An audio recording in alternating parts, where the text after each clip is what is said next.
सखिया एगो बतिया रही साटा पगई चनपटिया।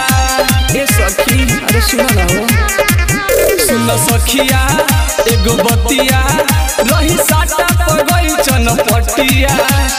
रामनगर लहुरिया में तनिको नारे पलागल, जिला बेतिया के रहे एगो पागल। हमर ढोरी छुके भागल, हमर ढोरी छुके भागल हो।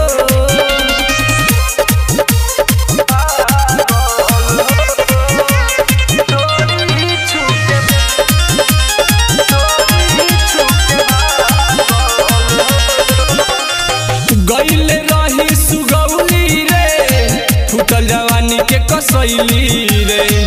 बागहा चौतरवा में सिज भइल मोर थैली रे। सखी बड़ी गजल कैलक हो। गईले रही सुगौली रे, फुटल जवानी के कसैली रे।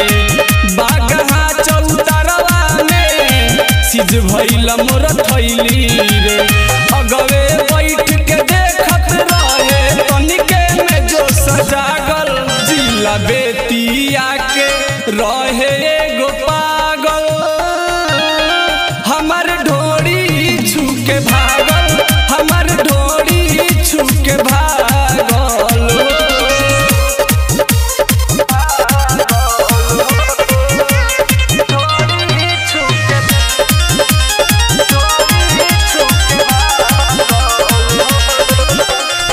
हवल पिपरा खटौरी रे, कहस छावड़ा चाही औरी रे।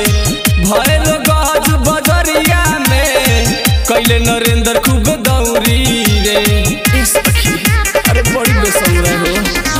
हवल पिपरा खटौरी रे, कहस छावड़ा चाही औरी रे।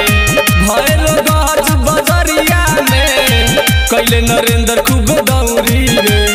राजू राज के माना कैनी, दिलवा पर चोट लागल, जिला बेतिया के रहे